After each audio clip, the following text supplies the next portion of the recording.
Samuel Huta Barat akan wakili wisuda Brigadir J di Universitas Terbuka hari ini. Ayah Brigadir Nofriansyah Yosua Huta Barat alias Brigadir J, Samuel Huta Barat, akan mewakili wisuda anaknya di Universitas Terbuka hari ini, Selasa 23 Agustus 2022. Hal ini dibenarkan oleh pengacara keluarga Brigadir J, Kamarudin Simanjuntak.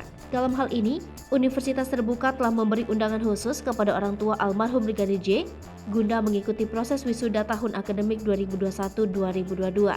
Keterangan tersebut tertera dalam surat undangan yang menjelaskan terkait akan diadakannya prosesi wisuda yang diikuti kurang lebih 2.500 mahasiswa yang terdiri dari program diploma, sarjana, dan pasca sarjana. Brigadir J terdaftar sebagai mahasiswa Unit Program Belajar Jarak Jauh atau UPBJJ-UT Jambi sejak tahun 2015.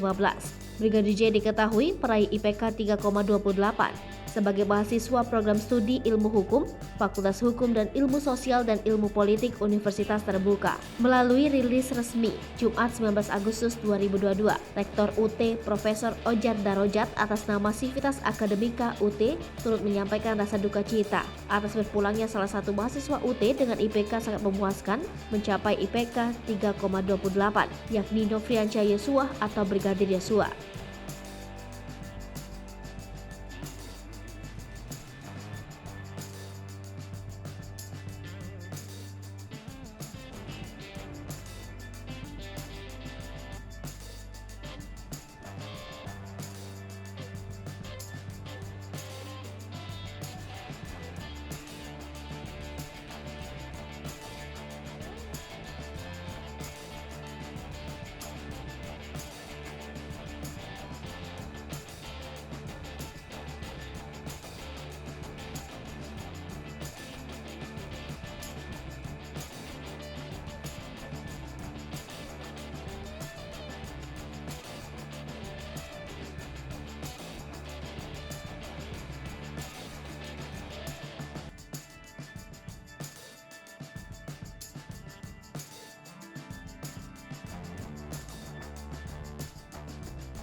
Hai pemirsa Selipopo TV, jangan lupa komen, like, dan subscribe, serta tonton terus berita-berita terupdate lainnya